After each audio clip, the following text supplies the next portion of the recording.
que representa a cara dessa diretoria. Há 30, 40 dias, o Luiz Melo falou, tá perguntando de janela de contratação. O Vasco está completando 16 dias sem treinador. O Vasco é lento em tudo o que ele faz. Ele vem sendo lento nas contratações, e isso é reflexo muito do que representa a cara dessa diretoria. Há 30, 40 dias, o Luiz Melo falou, tá perguntando de janela de contratação para quê? A janela é só daqui a 30, 40 dias.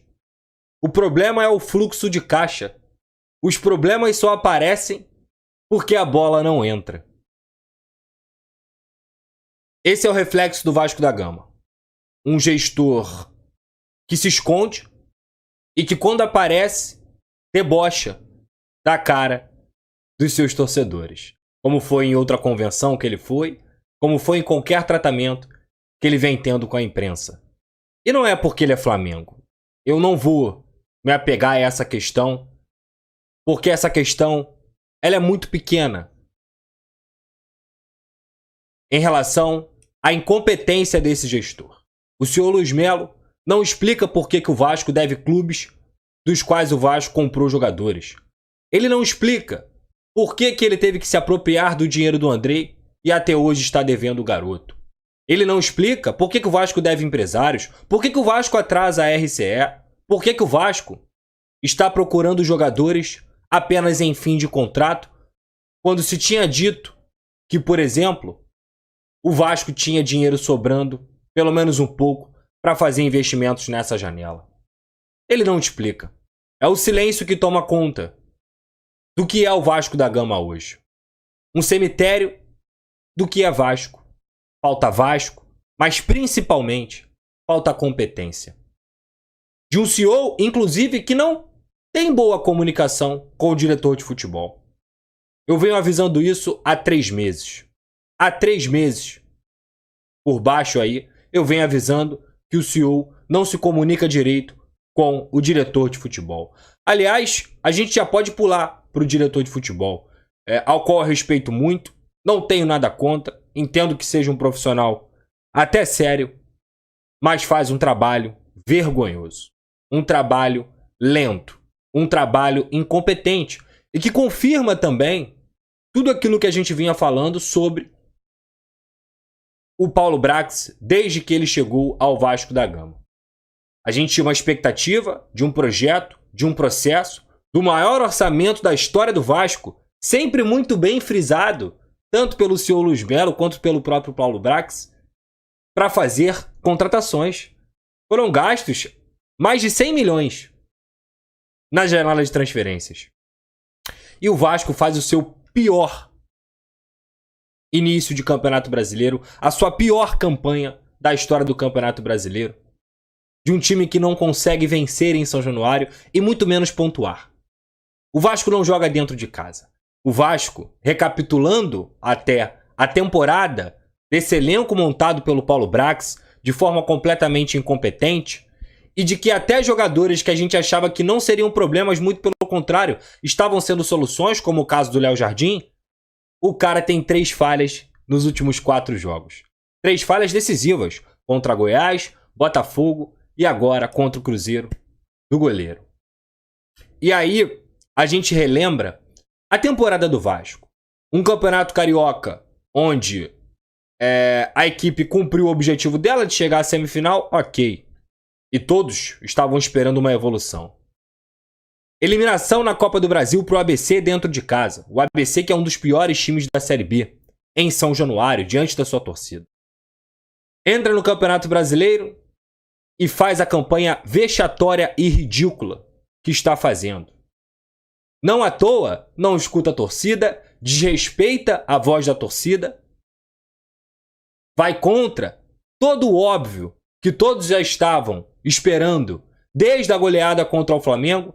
Mantém o Maurício Barbieri, o Vasco perde novamente, tem o caos em São Januário, o Vasco perde 10 dias de preparação da data FIFA. Por conta de toda essa ebulição e da erupção ter acontecido em São Januário. O time perde a torcida, o time perde o estádio. E aí eles demitem o treinador. Tudo bem. Próximo jogo, vitória de um treinador com apenas 30 anos. Um treinador que tem potencial, mas que está longe de ter o peso para segurar essa responsabilidade do Vasco. Já é o terceiro jogo de William como técnico interino do Vasco da Gama. Foram mais 9 pontos, onde o Vasco disputou botando o clube a perder. Onde o Vasco disputou arriscando, na conta do destino, na conta da sorte. 16 dias sem técnico. Reforços apresentados, Serginho e Maicon. E com todo respeito, em nenhum momento jamais desrespeitaria os jogadores, mas não era isso que o torcedor esperava para resolver. Chega o Medel hoje, alguém acha que o Medel vai resolver os problemas do Vasco? Não vão, porque os problemas do Vasco são muitas das vezes também ofensivos. O diretor de futebol some, faz mistério, não fala, é sim, não, o CEO não aparece e o Vasco continua brincando com a sorte. Vocês estão cavando o 6º rebaixamento da história do Vasco. E esse rebaixamento vão ter vários nomes escritos neles.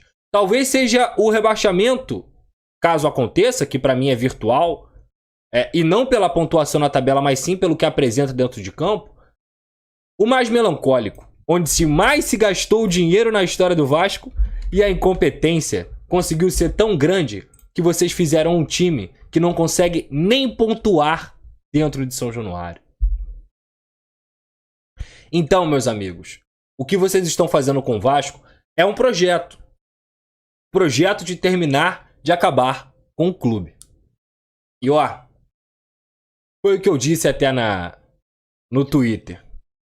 Nem o melhor dos roteiristas conseguiria fazer uma destruição tão detalhada quanto as que vocês estão fazendo com essa instituição. Porque vocês não estão só perdendo jogos dentro do jogo, dentro do futebol. Vocês estão conseguindo afetar a mente e o coração do torcedor vascaíno. Vocês estão conseguindo acabar com o restinho de esperança do torcedor depois de tudo o que aconteceu nos últimos 20 anos. É isso que vocês estão conseguindo fazer. E, desculpa, conscientemente. Conscientemente. É uma vergonha a gestão de futebol do Vasco da Gama. É uma vergonha a gestão empresarial da 777 com o Vasco da Gama.